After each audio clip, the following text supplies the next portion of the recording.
महाभारत युद्ध चल रहा था। सभी अपने पक्ष के लिए युद्ध कर रहे थे। भीष्म पितामह शरशैया पर लेट चुके थे।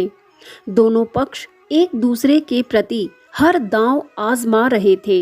इसी बीच एक रात्रि जब दुर्योधन अन्य सभी के साथ शिविर में बैठे अगले दिन की रणनीति पर चर्चा कर रहे थे, तब वे सैनिक से गुरु द्रोणाचार्य के विषय में पूछते हैं कि क्या वे कुछ कहकर गए। तब सैनिक मना कर देता है।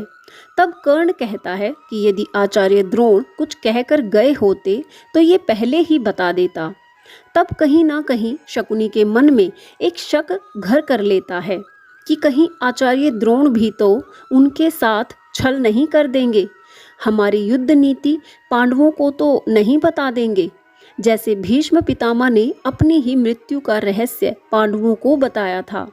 शकुनी कहता है, निसंदेह अपने प्रिय पांडव शिष्यों से मिलने गए होंगे और बताने गए होंगे कि कल वे कौन सा नया व्यूह रच रहे हैं और उसकी काट क्या है। सुनते ही वहां बैठे सभी जन शकुनी की ओर एकटक देखने लगते हैं। तब शकुनी कहते हैं कि तुम सब इस तरह मेरी ओर क्यों घूर रहे हो? अरे, जब गंगा पुत्र भीष्म स्वयं अपनी पराजय का उपाय बता सकते हैं तो फिर आचार्य द्रोण ऐसा क्यों नहीं कर सकते?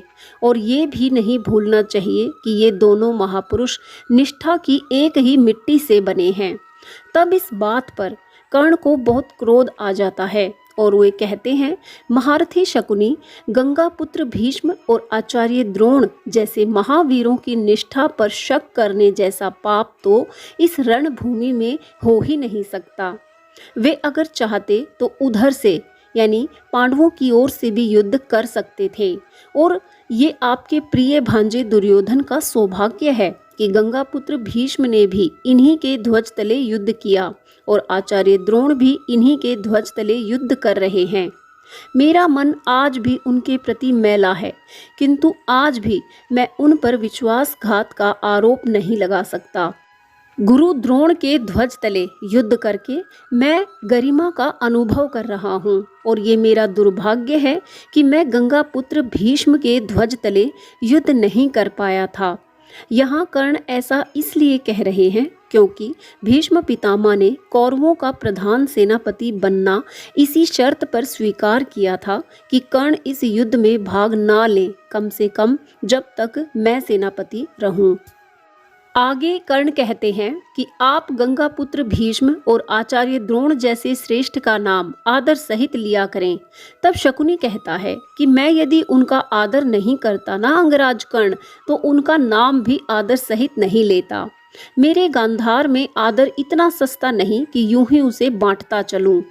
ये माना कि आचार्य द्रोण एक महान योद्धा हैं, किंतु तुम्हारे जैसे निष्ठावान नहीं हैं। तब इस बात पर दुशासन खड़े होकर मामा शकुनी को चुप रहने के लिए कहते हैं। तब कर्ण कहता है कि इन्हें चुप ना कराओ दुशासन, इन्हें बोलने दो। तब कर्ण कहता है कि मैं निष्ठावान नहीं हूँ गांधार नरेश, मैं ऋणी हूँ, अपने इस मित्र का ऋणी हूँ। ऋण और निष्ठा में बड़ा अंतर होता है मामाश्री, और निष्ठा की बात में ऋण उतारने के बाद ही कर सकता हूँ, किंतु वे दोनों निष्ठावान हैं। यदि ऐसा ना होता तो गंगा पुत्र भीष्म को ये कहने की कतई आवश्यकता नहीं थी कि वे पांडवों का वध करके रहेंगे। ऐसे भले लोग बड़े आदरणीय होते हैं मामाश्री। तब शकुनी कर्ण से कहता है कि तुम्हारे स्वर मुझे बहुत बदले बदले लग रहे हैं अंगराज, निसंदेह तुम किसी दुविधा में हो। तब कर्ण कहते हैं कि जो वीर पुरुष होते हैं ना मामाश्री, वो कभी दुविधा में नहीं होते। वे यदि कोई अशुद्ध कार्य भी करते हैं तब भी मर्यादा का उल्लंघन नहीं करते। तब दुर्योधन बीच में बोलते हुए कहता है कि अगर तुम ये कहना चाहते हो कि तुम मेरे ऋणी हो तो जाओ मित्र, आज से मैंने तुम्हें तुम्हारे उस ऋण से मुक्त किया। मैं तो आज तक इसी भ्रम में था कि तुम्हारे और मेरे बीच केवल मित्रता का नाता है।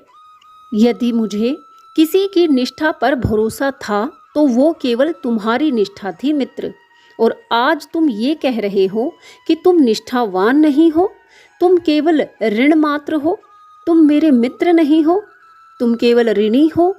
तब कर्ण कहता है कि ऋण चुकाए बिना मैं तुम्हारे प्रति अपनी निष्ठा सिद्ध नहीं कर सकता मित्र।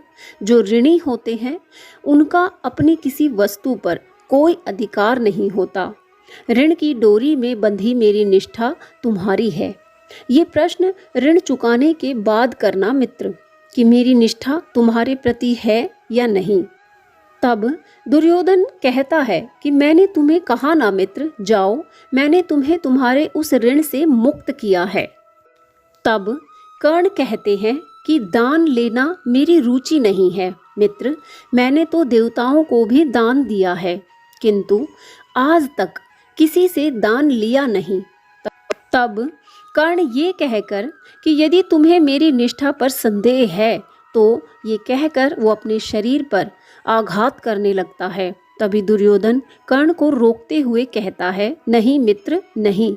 उसी समय आचार्य द्रोण लौट आते हैं। तब दुर्योधन कहता है कि मैं क्षमा याचना चाहता हूँ मित्र। तब कर्ण कहता है कि मित्रों के बीच क्षमा याचना का कोई स्थान नहीं है मित्र। ये कहकर दोनों गले लग जाते हैं। इस प्रसंग से हमें यही सीखने को मिलता है कि धूर्त व्यक्ति हमेशा गलत ही सोचता है, चाहे कितना भी अच्छा इंसान उसके साथ खड़ा हो। पितामह भीष्म, द्रोणाचार्य जैसे वीरों ने कौरवों के प्रति पूरी निष्ठा रखी, लेकिन शकुनी जैसे धूर्त ने उन्हें भी दोषी बना दिया। जबकि कर्ण, जिसे गुरु द्रोण ने शिक्षा देने से भी इनकार कर दिया था, उसने उनकी निष्ठा को भली भांति पहचाना और उसकी रक्षा भी की। इसलिए जरूरी है कि जीवन में अच्छे और सच्चे लोगों को ही अपने आसपास रखें, भले ही वो आपके मित्र ना हों। कर्ण कौरवों के साथ रहकर भी कभी सत्य के खिलाफ नहीं गया, हमेशा जो सत्य रहा उसे ही कहा।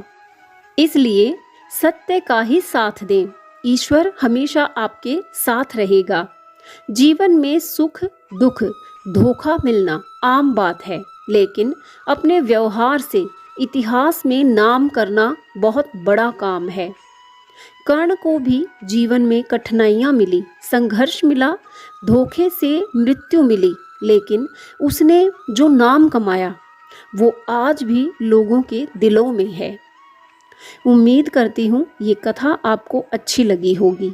अगर हाँ तो वीडियो को लाइक शेयर जरूर करें और ऐसी ही ज्ञानवर्धक कथाएं सुनने के लिए हमारे चैनल को सब्सक्राइब कर लीजिए, क्योंकि रामायण और महाभारत से जुड़ी ज्ञानवर्धक कथाएं इस चैनल पर आपको समय पर मिलती रहेंगी। जय श्री कृष्णा।